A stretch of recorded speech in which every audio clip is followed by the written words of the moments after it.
Sel adalah unit hidup terkecil dari organisme. Semua sel memiliki 3 hal kesamaan, tidak peduli apa jenis sel mereka. Semua sel memiliki membran sel yang memisahkan dalam sel dari lingkungannya. Sitoplasma yang merupakan cairan seperti jeli, dan DNA yang merupakan materi sel genetik. Ada 2 kategori besar sel. Kategori pertama adalah sel-sel eukariotik. Mereka memiliki organel yang meliputi inti dan bagian-bagian khusus lainnya. Sel eukariotik adalah sel yang lebih sel kompleks seperti yang ditemukan pada tanaman dan hewan. Kategori kedua adalah prokaryotik sel. Mereka tidak memiliki nukleus atau membran organel tertutup. Mereka memiliki materi genetik, tapi itu tidak terkandung dalam inti. Sel prokaryotik selalu bersel satu, atau organisme uniseluler seperti bakteri. Jadi, apa itu organel? Organel berarti organ kecil. Organel adalah bagian khusus dari sel yang memiliki pekerjaan yang unik untuk melakukannya. Mari kita mulai dengan inti pusat kontrol sel. Inti nukleus mengandung materi DNA atau genetik. DNA memerintah kegiatan yang sel lakukan dan bagaimana hal itu akan melakukannya. Kromatin kusut adalah bentuk DNA yang terbesar dalam membran nuklear ketika sel siap untuk membelah. DNA memadat menjadi struktur yang dikenal sebagai kromosom. Inti juga mengandung sebuah nukleus yang merupakan struktur di mana ribosom dipotong. Setelah ribosom meninggalkan inti, mereka akan memiliki tugas penting mensintesis atau membuat protein. Di luar inti ribosom dan sisa organel melayang di sitoplasma yang merupakan substansi seperti jeli. Ribosom dapat berkeliaran bebas di sitoplasma atau melekat pada retikulum endoplasma, kadang-kadang disingkat RE. Ada 2 jenis RE. RE kasar memiliki ribosom yang melekat padanya, dan RI halus tidak memiliki ribosom melekat padanya. Retikulum endoplasma adalah membran tertutup lorong untuk mengangkut bahan, seperti protein disintetis oleh ribosom.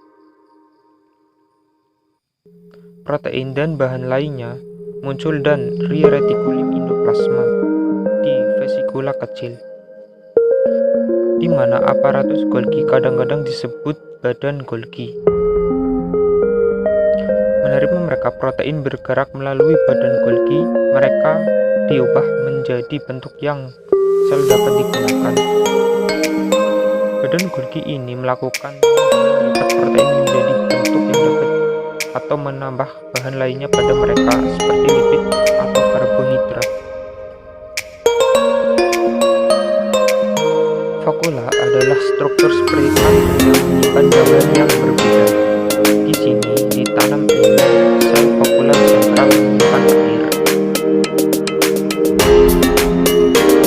Kembali ke sel hewan, Anda akan melihat organel yang disebut lisosom. Lisosom adalah pengumpul sampah yang mengandung bagian sel yang rusak. Mereka penuh dengan enzim yang memecahkan puing sampah sel ini. Rokocin adalah organel yang merupakan tempat tenaga listrik utama hewan dan tumbuhan sel. Selama proses disebut respirasi seluler, mitokondria membuat molekul ATP yang mengumpulkan energi untuk semua kegiatan sel. Sel yang membutuhkan lebih banyak energi memiliki lebih mitokondria. Sementara sel mempertahankan bentuknya menggunakan sitoskeleton. Sitoskeleton termasuk mikrofilamen seperti yang terbuat dari protein, dan mikrotubulus yang merupakan tamu tipis berongga. Beberapa organisme seperti tumbuhan yang membuat genetik, berarti mereka menangkap sinar matahari dengan benar. Memiliki sel dengan organel yang disebut prolopas. Prolopas adalah jaringan yang fotosintesis terjadi.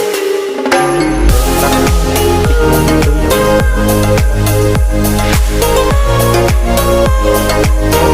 juga memiliki dinding sel di luar penggantal berbentuk dua dan melindungi aman. Sel hewan tidak ada banyak lainnya struktur unik yang hanya beberapa sel memiliki. Berikut adalah beberapa pada manusia misalnya saluran limbah pernapasan yang diisi dengan sel yang isinya. Ini adalah rambut mikroskopis yang dapat bergerak di diamnya. Fitur ini membantu perangkap menghirup partikel di udara dan mengeluarkan mereka ketika Anda batuk. Fitur lain yang unik di beberapa sel adalah flagela. Beberapa bakteri memiliki flagela. Sebuah flagela seperti ekor kecil yang dapat membantu langkah sel atau mendorong dirinya sendiri. Satu-satunya sel manusia yang memiliki flagela adalah sel sperma. Rangkumannya ingat, sel eukariotik adalah sel tumbuhan dan hewan dengan nukleus dan organel membran tertutup. Sementara sel prokaryotik adalah organisme uniseluler tanpa hal yang disebut sendi. Semua sel memiliki membran sel, sitoplasma dan materi genetik. Dan meskipun hanya sel tumbuhan memiliki kloroplast, baik tumbuhan dan hewan, sel memiliki mitokondria.